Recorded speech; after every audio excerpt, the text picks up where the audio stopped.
अजरा हाँ जी। यार मैं जा रहा अगर एक मिनट फोन आ गए। ਇੱਥੇ ਮੇਰੇ ਕੋਲ ਜਦੋਂ ਵੀ ਆਉਂਦੇ ਤੁਹਾਨੂੰ ਫੋਨ ਆਣਾ ਸ਼ੁਰੂ ਹੋ ਜਾਂਦੇ ਨੇ। हाँ जी यार किसी को लेकर दे दे, इस टाइम नहीं है मेरे को 1000 रुपया। ਕੀ ਕਰਦੇ ਹੋ ਮਾਨ ਸਾਹਿਬ? ਮੇਰੇ ਕੋਲ ਜੋ ਹੈ 1000 रुपया मेरे को ले लो। एक मिनट मैं यार लेके आ रहा, लिया दे। एक मिनट आप पढ़ो। अब मैं दे देना तेन ना है। चल पढ़ो। आहो जो तेन चाहिए तो ले ली, मेरे को कोई मसला नहीं। गल सुनो मान साहब, किधर चले हो? पट्ठे लैन। पर मैं 1000 दफा क्या कि सवेरे सवेरे पट्ठे वट के लिया करो। अरे कहना क्या चाहते हो? कितने ने इन्होंने अपनी कोई चीज नहीं याद रही। गल सुनो। हाँ जी। पर मैं 1000 दफा क्या कि इतनी सर्दी बाहर जाती तो कैप लेके जाएगा। अच्छा यार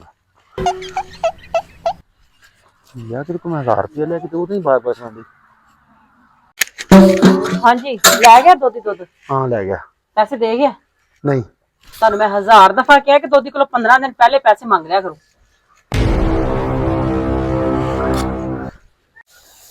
मांगड़ साहब। हाँ जी फिर इन्ना हरा पाता जी, डंगरां नूं वाह लग जांदी है। ਤੁਹਾਨੂੰ मैं 1000 दफा क्या कि ओ बस भाई 1000 ए फड़ अपना 1000 रुपया ए 1000 तो चल तू।